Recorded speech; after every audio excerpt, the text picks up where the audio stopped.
Despite 100-foot flames, Ruidoso's mayor says most of the village's downtown area escaped major damage.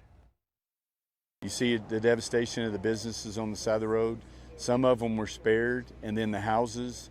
And you can just see when you get back in there how it just rolls from the valley peaks and the peaks and then the valleys, and then it just rolls all the way around. So it just kind of went around the community.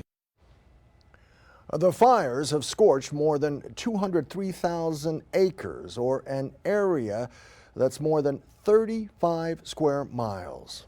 The causes are still under investigation. Amid the devastating scene in Ruidoso, support is flooding into the community, and Mescalero tribal centers have become hubs for supplies and volunteers from across our region. CBS 4 at 5:30's Harrison Parker is in Mescalero, where he spoke with some of the volunteers about why they came to help. Well, I'm here at the Mescalero Community Center and Mescalero Apache Tribal Headquarters, where volunteers have been unloading supplies all day long. Now, there are dozens of people, some from as far as Las Cruces and Santa Fe.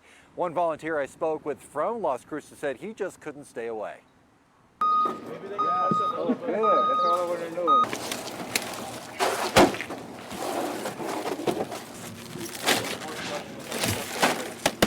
So quick, and my first thought was trying to get out of work and see how I could come over here and help my family out. For the past few days, organizers here at the community center have worked with out-of-towners to get locals the supplies they need. One Alamogordo public school employee said it's all hands on deck. People keep filling the buses down in Alamogordo, and we keep bringing them up here. Ruidoso is a big part of the community down there as well. Like, all the villages kind of stick together, but to see what they're losing is just, it's heartbreaking. Donovan Balsley, the transportation coordinator for the public schools, say they have 6 school buses filled with supplies like hygiene products, food, and water going back and forth every day. It's a huge group effort. Everybody's working together. You know, the churches are working together. We're working together in the city. Dwayne Duffy, vice president of the Tribal Executive Committee, says support efforts are finally starting to run smoothly. The last 72 hours have been chaos. Really, within the last 12 hours, everything has been setting in place and, getting the emergency operations center going here. Duffy says after the fire, he's concerned about potential flooding coming from incoming rains. And so ensuring that, we don't have anybody in the way of those floodwaters downstream once the rains hits or, anything like that.